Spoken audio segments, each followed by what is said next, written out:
ये केवल निश्चित समय है।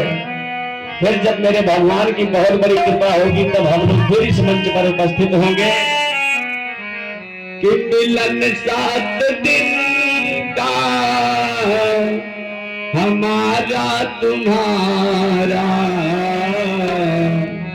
और रही जिंदगी तो मिलेंगे दोबारा।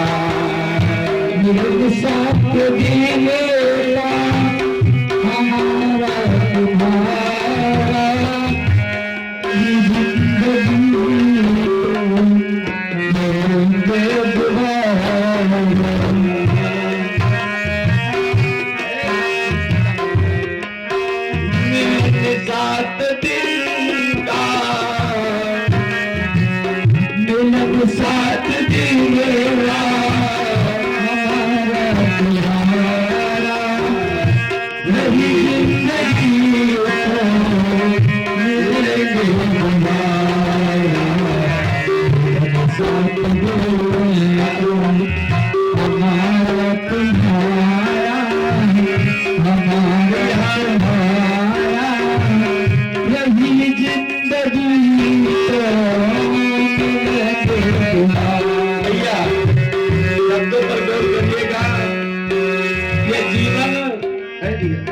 ये जीवन क्षण भंगुर है।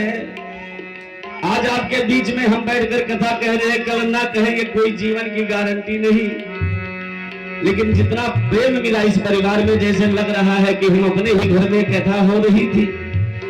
और वास्तविक में इस परिवार से तो हमारा जन्म जन्मांतर का संबंध है। लेकिन जितना मेरे ठाकुर जी ने कृपा किया, आज आप लोग इतना प्रेम दिए इसमें, मैं आपका सदा रेडी रहूंगा कथा के माध्यम से। जब कभी भी आपको जैसे सुख दुख में जैसी भी अवस्था होगी, हम आपके सदा साथ से कंधा मिलाकर चलने का मेरा प्रयास होगा। क्योंकि ये कथाएं जो हैं वो आज यहाँ होती हैं, अभी अगले गांव में हो रहा था, कल यहाँ है, अगला कथा अगली जगह फिर होगा। हम लोगों का ये कथावाचकों का ये जीवन है कि रमता जोगी बहता पानी,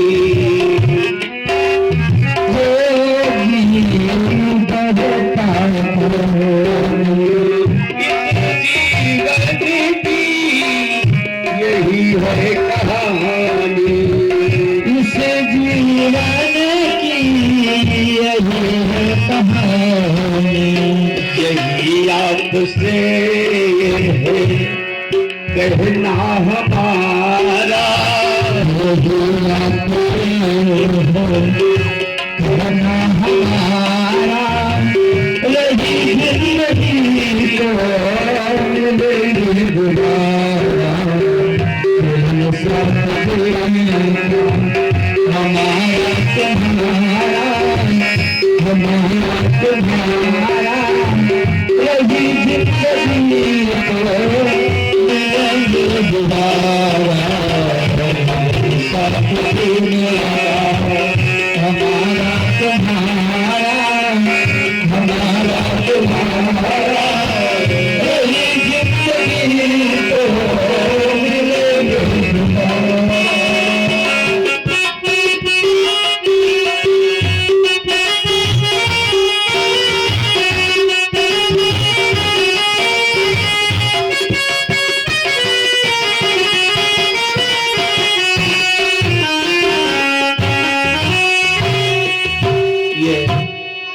ये जीवन की जो है वास्तविक लीला है। मिलना बिछुड़ना ये प्रकृति का देन है, और जिसका जन्म हुआ है उसका मृत्यु निश्चित है, और जो मरता है वो पुनः जन्म को प्राप्त होता है।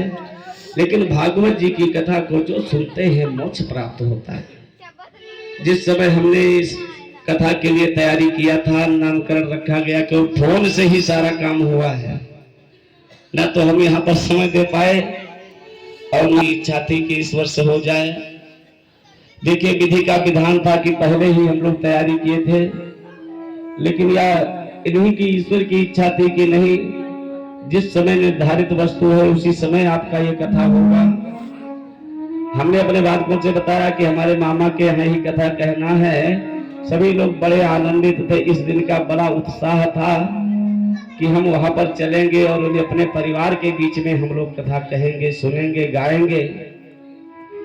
बड़ा अच्छा आप लोगों ने जो है सहयोग किया मेरी इस कथा को। जो आनंद यहाँ मिल रहा है ये अपना घर है, अपने घर के परिवार के बीच में है। मानव से त्रुटि होना स्वाभाविक है। यदि हमारे साथ में लगे हुए हमारे सभी वादकगण से द्वारा, मन के द्वारा, वाणी के द्वारा, कर्म के द्वारा यदि कहीं कुछ त्रुटियां होगा तो आप उन्हें अपना बच्चा समझ करके माफ कर देना।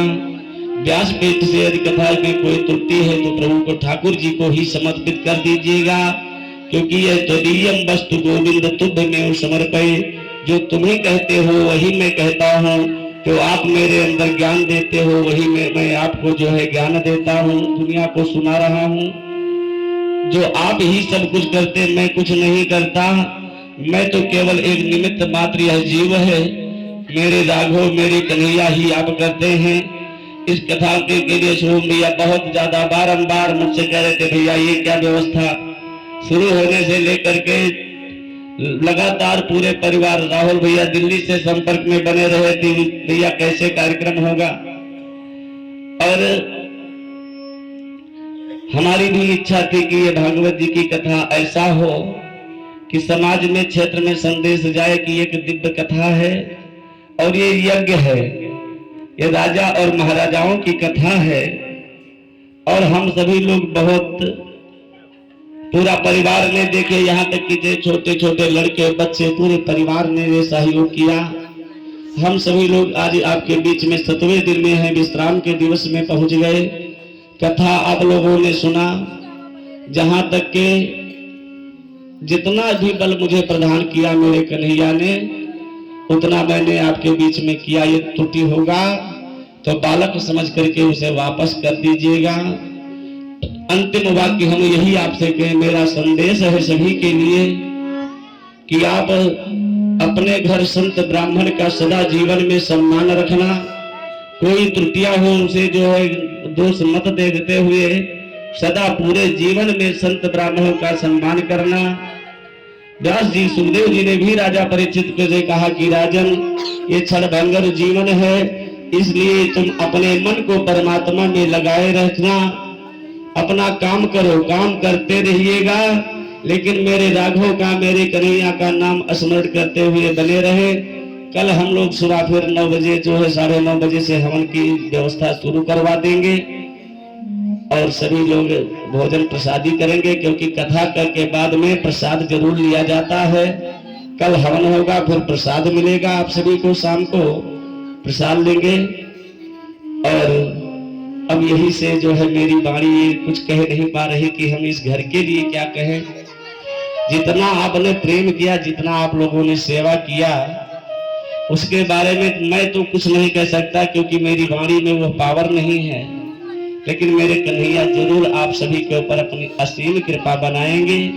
आपके ऊपर सदा उनकी अमृतमयी धारा बहती रहेगी। आज मेरे कन्हैया, देखिए इस कथा में हमको उन्होंने प्रत्यक्ष बताया कि देखिए बहुत प्रेम से सनातन धर्म के अनुसार जितना तन मन धन के साथ आप सभी लोग सेवा कर रहे हैं, व्यासपीठ से सभी को मेरा आशीर्वाद। आइए एक प्यारा सा भजन करते हुए आप अपने घर को जाना। आरती होगा कि कृष्ण को